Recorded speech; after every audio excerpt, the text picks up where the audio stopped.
Mike in Shepherdstown, West Virginia. Hey, Mike, what's up? Hey, Tom, how are you? Well. It's a loaded question these days, knowing that we have a, orange 70-year-old preteen running the country. I guess my point would be, or soon will be, called about 9/11. That's part of the problem, is the over-sensationalizing of fake news.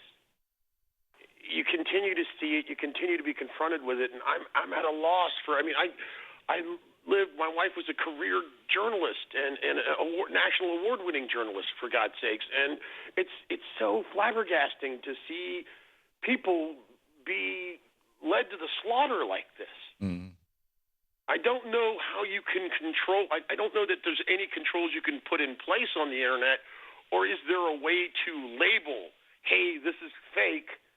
Here's the problem, Mike. If somebody, let's say it's the CEO of Facebook, or let's say it's the Trump administration, federal government, decides, says we are going to be the arbiters of what's fake news and what's not. And we don't like what you said, Thom Hartmann, so you are fake news. See you later. Right? I mean, how do you do that? So hard to see, people that to lose friends, family members to go at each other. This is just a really, really. But I'm part of the resistance now. Yeah, Mike, I am defiant. Good. Mike, we have had fake news in this country since the origin, literally since the origin of this country. I mean, arguably, according to John Adams, one of the reasons why he lost the presidency to Thomas Jefferson in 1800, and Dan Sisson wrote a book about this called The American Revolution of 1800. I mean, this is a small piece of his book, but one of the reasons that Adams thought that he lost the election to Thomas Jefferson was that friends of Jefferson were planting stories and passing out pamphlets suggesting that John Adams was favorable to foreign governments. He had defended a British soldier back before the Revolutionary War, which was a noble act. Frankly, I'm no fan of John Adams, but it was a noble act. John Adams was a good guy until he got in the White House, and then he went nuts. But that was fake news, and it arguably swung a presidential election. And so it's not anything new. The antidote for bad news is good news. And I don't mean good like in happy good. I mean good as in factual, clean, correct, accurate. And the problem that we have right now is that we have a news media that is corporate controlled, that is spoon feeding us pablum and BS half the time. And there's a reason why, and I get it. It's a standard tool of wannabe dictators to attack the media because the media tries to hold them to account. And that's what Trump is doing.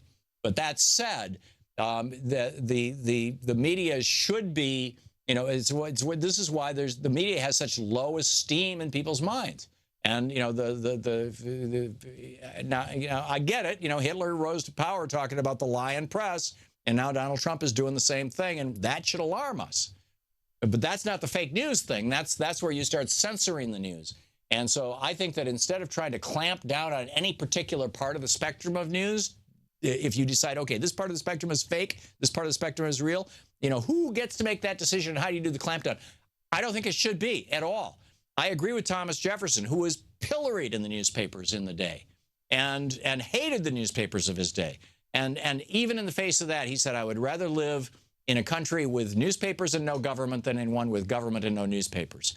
And so in my mind, the solution to fake news is clean and clear news. And tragically, we don't have that. We just finished a presidential campaign in which not one discussion of climate change happened in any of the debates or in any of the ads. We just finished a presidential campaign where the issues of war and peace, the possibility of war with China, the possibility of war with Russia, the possibility of the buying off of politicians, the fossil fuel industry lying to us about climate change for 40 years. None of those things were even mentioned. And our media holds their nose in the air and says, oh, all those people beneath us, they're all fake news, or they're just bloggers, when they themselves won't talk about what's really going on in the world.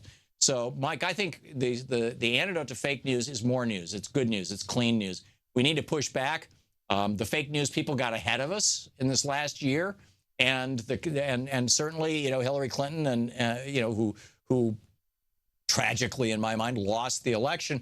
This was some small part of it. Frankly, I don't think it was a big part of it, but it was part of it, of why she lost, and is raising this point. And that makes me very nervous, because then we get to the point where, okay, who's going to decide what's fake news and what's not? And it's not that hard to go to Snopes, which, by the way, is just a couple working out of their house. It's like anybody can be a news debunker or a clarifier. But we need more news, not less. Am I making sense, Mike? You're making perfect sense, Thom. That's why my wife and I made our contribution. We don't have a lot of money, but we donated to Free Speech TV. Cool. Mike, thanks a lot for the call. I got to move along, but thanks you for the call. And thanks for watching us there in West Virginia.